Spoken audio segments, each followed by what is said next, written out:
NDA ప్రభుత్వం అధికారంలోకి రావడం, కూటమి ఈ ఆంధ్రప్రదేశ్లో అనూహ్యంగా చాలా పెద్ద మెజారిటీలతో గెలుపొందడం జరిగింది. దీని మీద మేమందరం షాక్ గురవటం అయ్యాం. సహజమైనటువంటి అంశం. గెలుస్తాం అనుకున్నాం కాబట్టి, ఓటమి పాలయ్యాం కాబట్టి షాక్ గురయ్యాం. ఇది నమ్మలేనటువంటి అంశంగా మాకు అనిపించింది. అయినా ప్రజాస్వామ్యంలో ప్రజలు ఇచ్చిన తీర్పుని అంగీకరించాలనే ఉద్దేశంతో ముందుకు వెళ్తూ ఉన్నాం. ఈ దశలో భారతదేశంలో ఉన్నటువంటి అనేకమైనటువంటి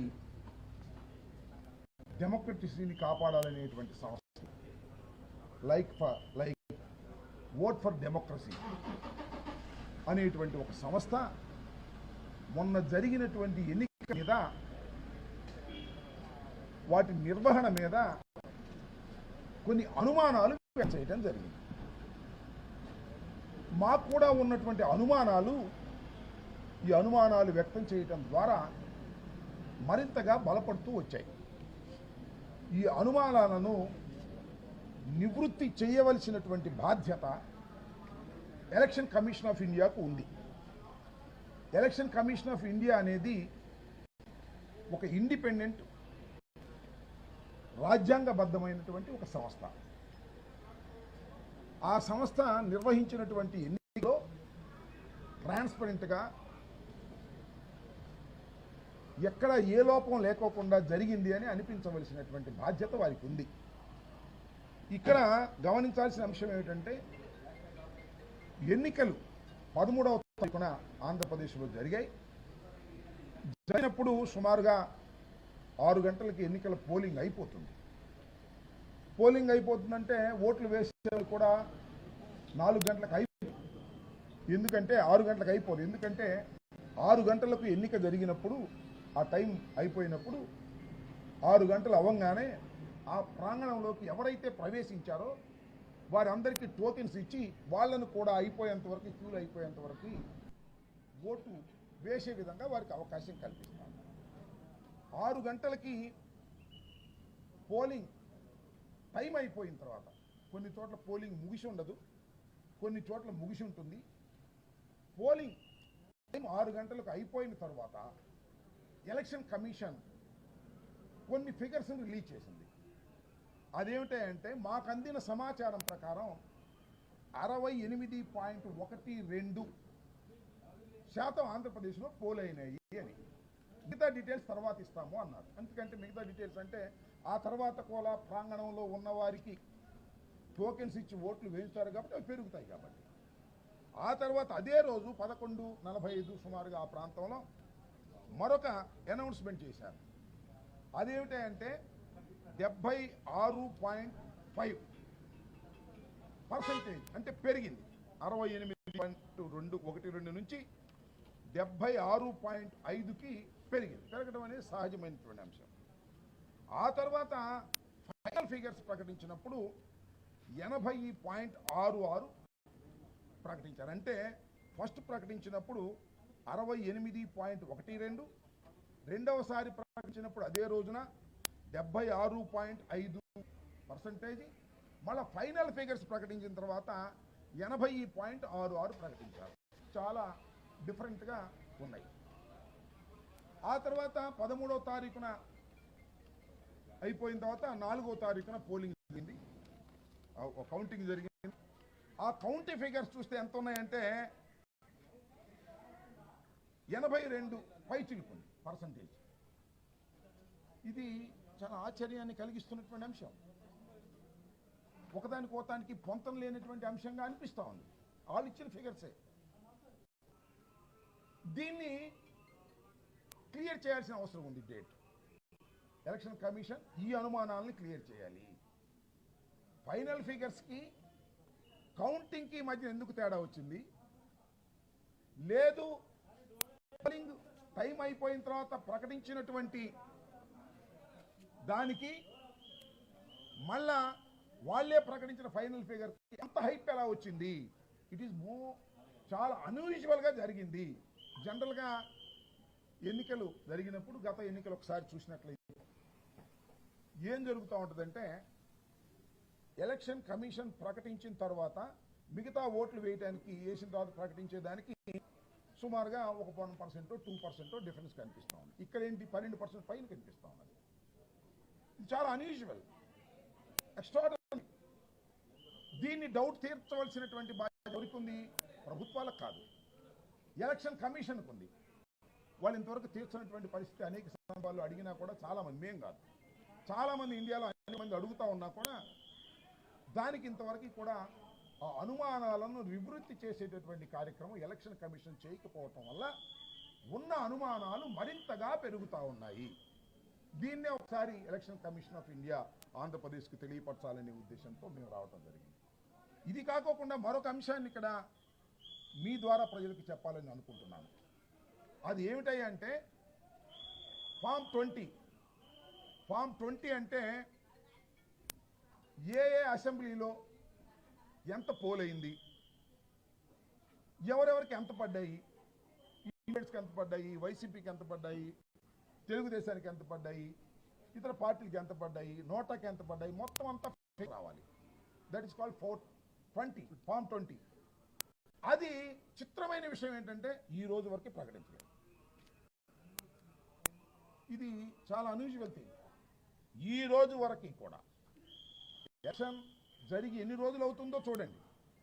ఈ రోజు వరకు కూడా ఏ నియోజకవర్గంలో ఎన్ని ఓట్లు పోలయ్యాయి, ఎంత కౌంటింగ్ జరిగింది, ఎవరు ఏ అభ్యర్థికి ఎంత వచ్చింది అనేది ఇంతవరకు కూడా ప్రకటించకపోవటం అనేది అసాధారణమైన చర్య. ఇంతకుముందు ఎప్పుడు ఎన్నికల కమిషన్లో ఇంతకుముందు ఇంత డిలే జరగలేదు, ఇంతకు డిలే జరుగుతూ ఉంది. ఈ ఫిగర్స్ అన్ని ఎందుకు తేడాలు వస్తున్నాయి? ఫైనల్ ఫిగర్కి కౌంటింగ్ ఫిగర్కి ఎందుకు తేడా వచ్చింది? ఈ రోజున మళ్ళా ఫామ్ 20 ప్రకటించేది దీనికి మ్యాచ్ అవుతుందా లేదా? ఎందుకు ప్రకటించలేదంటే రిటర్నింగ్ ఆఫీసర్ దగ్గర నుంచి రాలేదంటున్నారు. What is this? Returning officers ఎవరు? ఎలక్షన్ కమిషన్లో భాగమే కదా. ఎందుకంటే మేము అడగలేదులే, వాళ్ళు చెప్పారు రిటర్నింగ్ ఆఫీసర్ నుంచి రాలేదని చాలా పత్రికల్లో వచ్చాయి. ఇది చాలా దురదృష్టకరమైనటువంటి పరిణామం. ప్రజాస్వామ్యంలో ఎన్నికలు సక్రమంగా జరగకపోతే చాలా ప్రమాదం.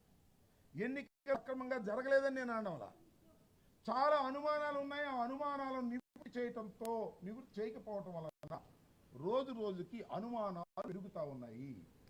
వీటిని ఎన్నికల కమిషన్ ఇమీడియట్గా వితౌట్ డిలే ఫామ్ 20లో ఉన్నటువంటి వాస్తవాలను ప్రకటించవలసిన అవసరం ఉన్నది. వాయు మిస్ మ్యాచ్ కాకపోతే నష్టపోయే పరిస్థితి కూడా ఉంటుంది అనేది ఈ సందర్భంగా నేను చెప్పదలుచుకున్నాను. మరొక అంశం ఏమిటంటే మీరు చూశారు, నిన్న విజయనగరం జిల్లాకు సంబంధించి, విజయనగరం పార్లమెంటరీ కాన్స్టిట్యున్సీకి సంబంధించి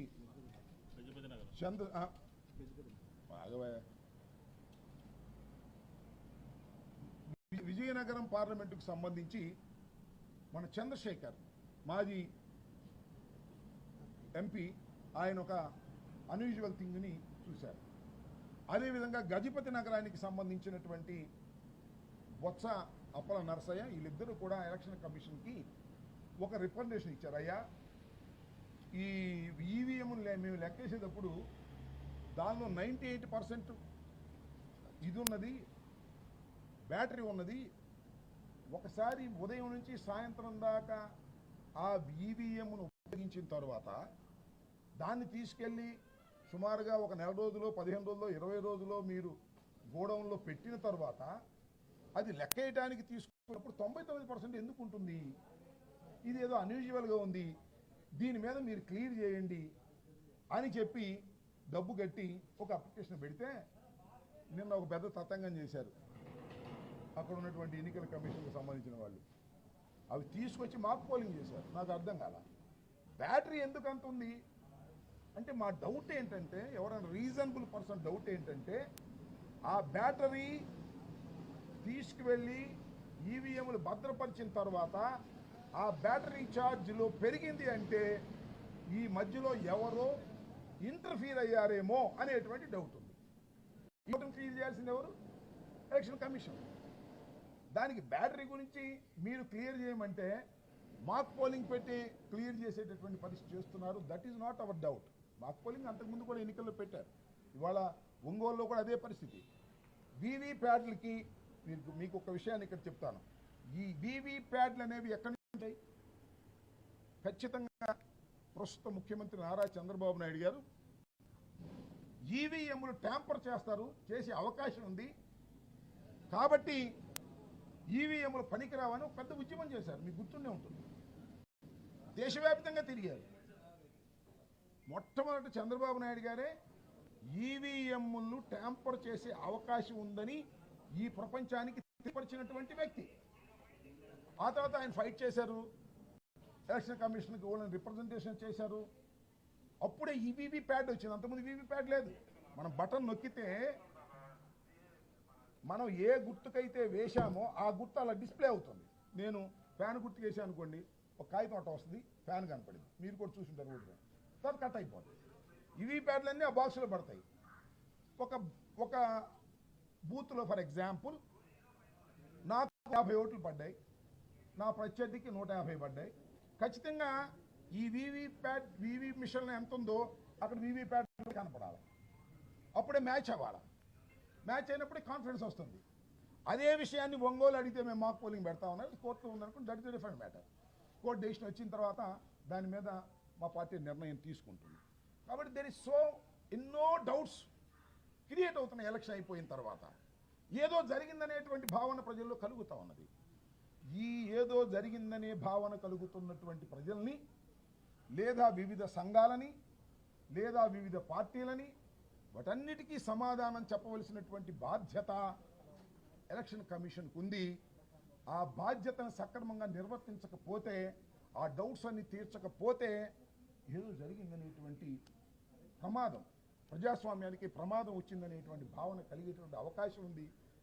అందువల్ల మేము వారికి ఒక రిప్రజెంటేషన్ ఇచ్చాం. వీటన్నిటి మీద ఫామ్ 20 ఎందుకు ఇంతవరకు ప్రకటించలేదు? ఎప్పుడైనా మీరు చూడండి, ఎన్నో ఎన్నికలు జరిగాయి భారతదేశం, ఎప్పుడూ కూడా ఫైనల్ ఫిగర్స్ ప్రకటించడానికి ఇంత సమయం తీసుకోలేదనేది మా అభిప్రాయం. ఈ రోజు కూడా ఫైనల్ ఫిగర్ చెప్పేటటువంటి పరిస్థితుల్లో లేరు అంటే ఏదో జరిగిందేమో అనేటువంటి భావన కలుగుతా ఉన్నది.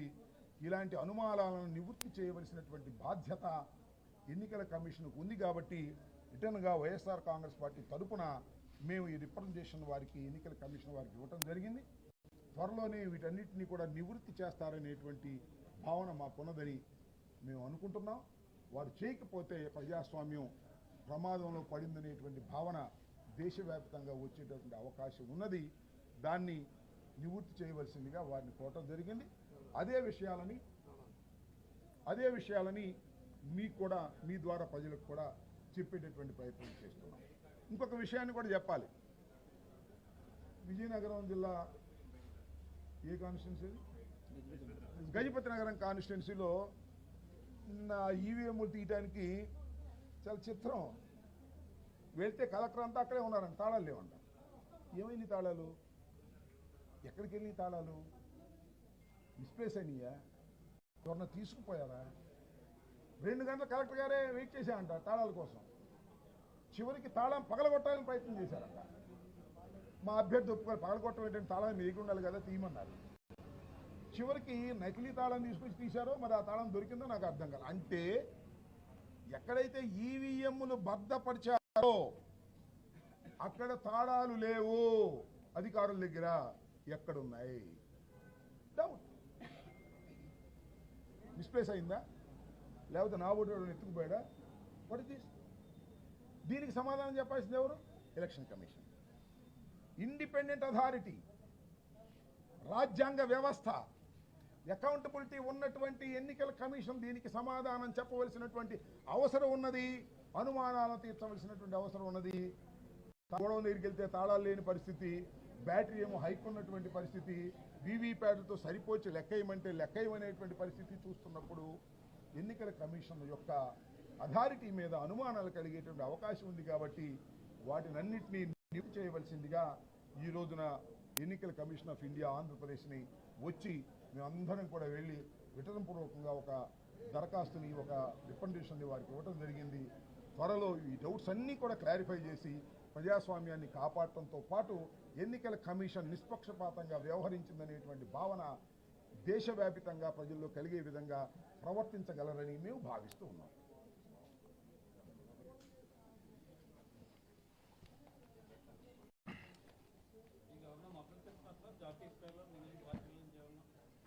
అంటే దిస్ ఈస్ ద డౌట్స్ మద్దతే ఉంది. మేమేమి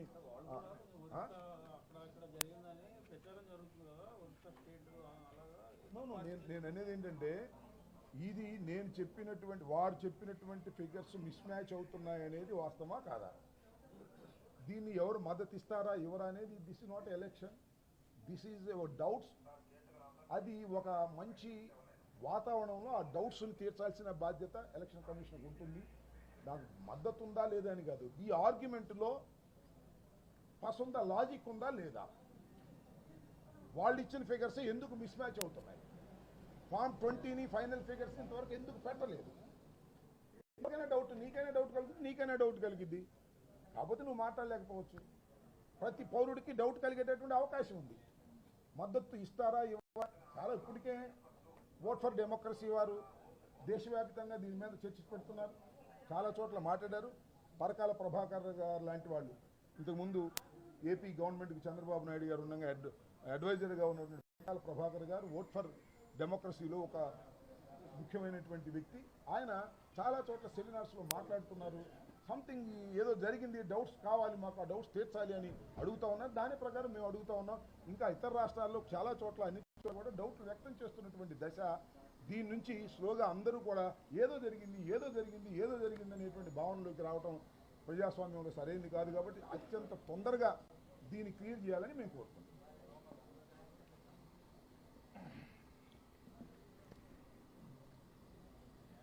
మాజీ మంత్రి గారు రాంబాబు గారు అన్ని విషయాలు చాలా కూలంకషంగా చెప్పారు. 2024 ఎన్నికల ప్రొసీజరే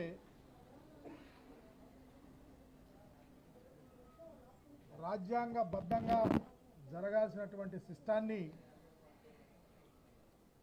సరి అయిన క్రమంలో జరిగిందా, అకౌంటబిలిటీ అనేది కనిపిస్తూ ఉందా, పార్లమెంటరీ వ్యవస్థలో భారతదేశంలో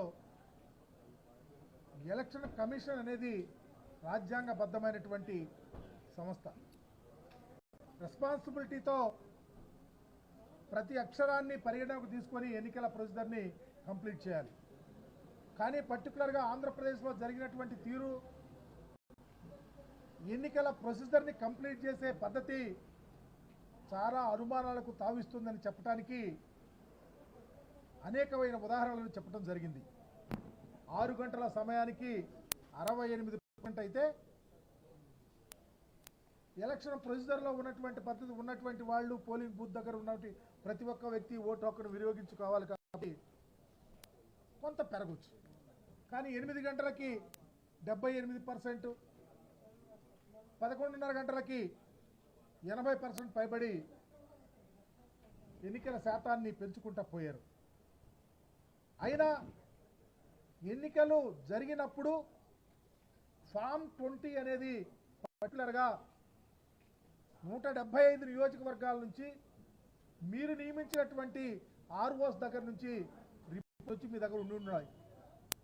కానీ ఈ రోజుకి ఎన్నికలు అయిపోయినాయి. అనేకమైనటువంటి ప్రిడామినెంట్ సంస్థలు ఎన్నికల ప్రొసీజర్లో ఎనామలీస్ ఉన్నాయని చెప్తా ఉన్నాయి. ఆ క్రమంలో ఈ రోజుకి ఆంధ్రప్రదేశ్లో ఉన్నటువంటి ఎన్నికల కమిషన్ ఈ ఓట్లు పోలైనవి, ఈ ఓట్లు ప్రధాన వ్యక్తికి ఈ విధంగా వచ్చిందని చెప్పే పరిస్థితి లేకపోవటానికి కారణాన్ని వెతుక్కోవాల్సి వస్తుంది. దీనికి బాధ్యులు ఎవరో చెప్పాల్సిన పరిస్థితి ఉంది. అందుకనే ఈరోజు వైఎస్ఆర్ కాంగ్రెస్ పార్టీ బృందం ఎన్నికల కమిషన్ని కలవటం జరిగింది. అయ్యా, ఎన్నికల్లో ప్రొసీజర్లో మేము ఓడిపోయిన తర్వాత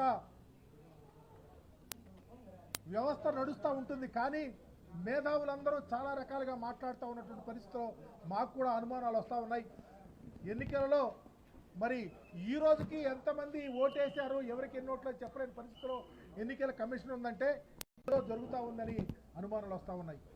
దాంతోపాటు ఈరోజు చాలా చోట్ల జరుగుతున్నటువంటి అంశాలను కూడా పరిగణలోకి తీసుకోవాలా. ఏ పోలింగ్ స్టేషన్స్ దగ్గర కానీ లేకపోతే భద్రపరిచినటువంటి ప్రాంతాల్లో తాళాలు లేకుండా పోయినాయి అంటే ఎవరు బాధ్యత వహించాల్సింది? అందుకనే మాకు అనేకమైన అనుమానాలు ఉన్నాయి. ఈరోజు దేశవ్యాప్తంగా అనుమానాలు వ్యక్తపరుస్తూ ఉన్నారు. దీనిని నివృత్తి చేయాల్సిన బాధ్యత ఎన్నికల కమిషన్ మీద ఉంది. అందుకనే ఈరోజు ఎన్నికల కమిషన్ ఎన్నికల అధికారిని అడిగాం, త్వరితగతిని ఇన్వాల్వ్ అవ్వండి, ఈ యొక్క అనుమానాన్ని నివృత్తి చేయండి, రాజ్యాంగాన్ని పరిరక్షించండి.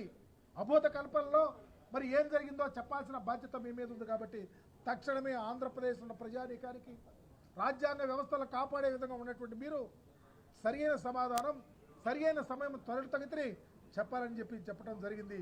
త్వరితగతిని చేస్తారని, ప్రజలకు నివృత్తి చేస్తారని ఆశతో ఎదురు చూస్తాము. లేకపోతే రాబోయే రోజుల్లో ప్రజాస్వామ్యానికి గొడ్డలు పెట్టు కాబోతా ఉంది. ప్రజాస్వామ్యం అపహసించబడుతుంది, వ్యవస్థలు కూలదోసే పరిస్థితి వస్తుంది. అందుకనే తక్షణమే ఇన్వాల్వ్ అవ్వమని చెప్పడం జరిగింది.